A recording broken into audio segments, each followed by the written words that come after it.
Strange Academy issue number 12. You know, there was a brief second where I thought this book was ending with this issue.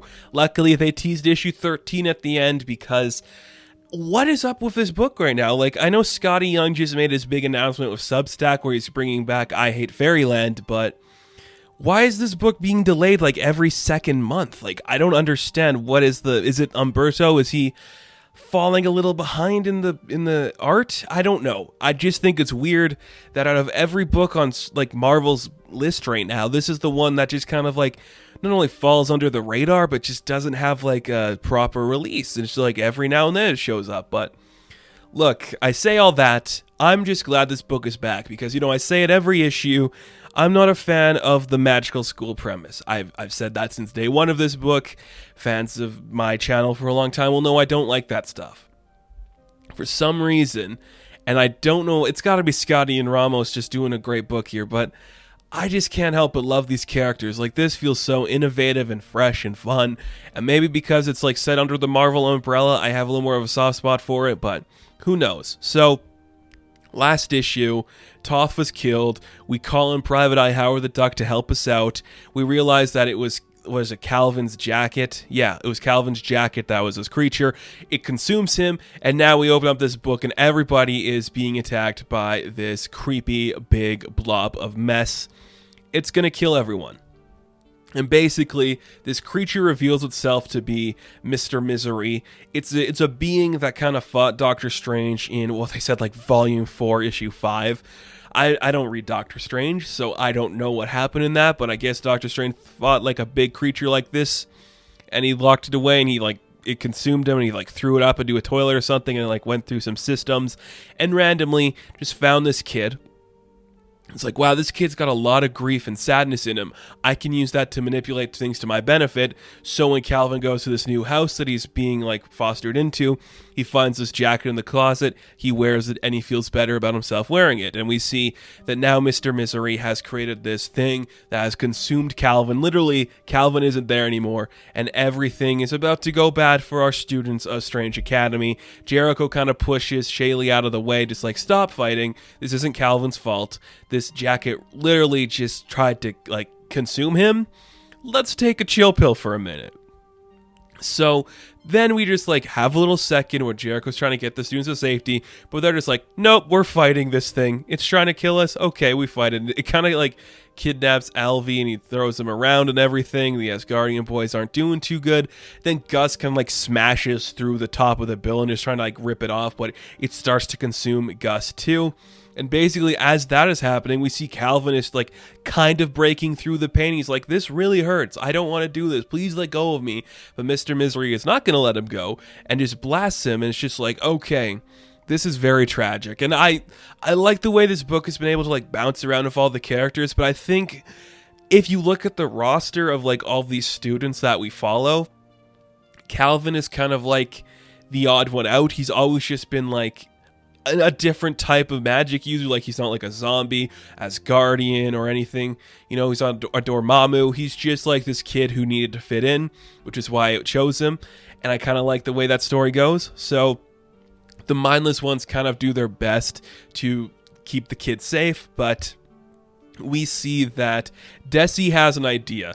She goes like, I think I know something that could work. It's like any being, if we feed it so much of its stuff, it'll eventually burst.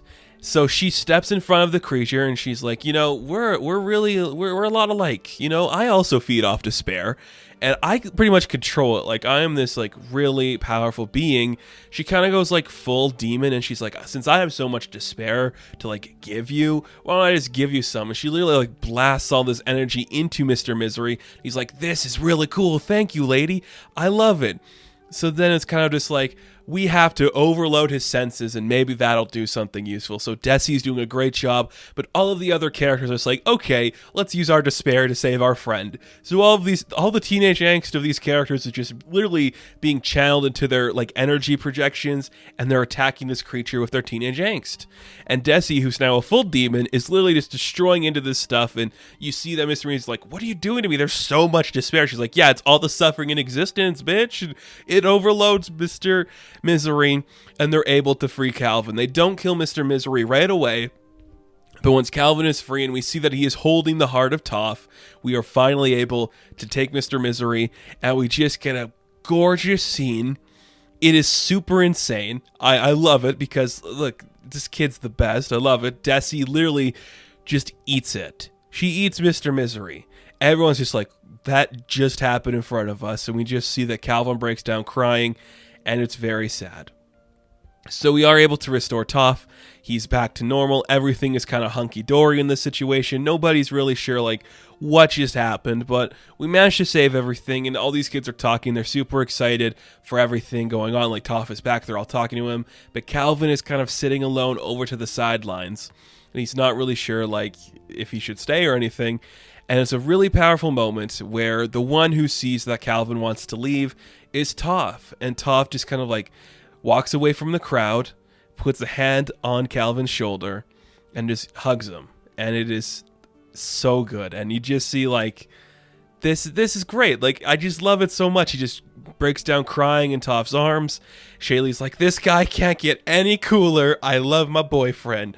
And they all run over and do a big old group hug. And it's just really nice. And that's where this book ends. You know, I say it every time, but Strange Academy is just this really rare oddity at Marvel. You know, it's like, what are we doing with all this magic stuff? You know, Harry Potter's a popular brand, so I guess we'll Harry Potter Marvel, but it just feels so authentic and cool. Like, it's just a really strong book with cool characters and interesting concepts, and I'm just glad it's coming back because, again, it feels like it could leave at any moment, which kind of sucks because if this was just like, if this got like the big push and it was the big comic that they celebrated each time, I think we'd see a lot more like fans of this book. But there's a vocal minority of people that like Strange Academy. I'm definitely one of the champions of this book too. It's just working really well, and I really like the way this is just establishing its universe and having fun in what it's creating for itself. So it looks like next issue we're going to see stuff happening with Zoe. Kind of excited to see what that's going to be, but just wrapping up this arc with like Toph and Calvin was really cool to see. Again, I'm still confused if Man-Thing is Toph's like stepdad or something, because Man-Thing is there with Toph's mom. Is Man-Thing Toph's dad? Can somebody please answer me that? I can't remember. It's great. It's just great. I'm glad this book exists, and I just have a great time reading it. It is super fun. Mr. Misery is gone because Desi ate him.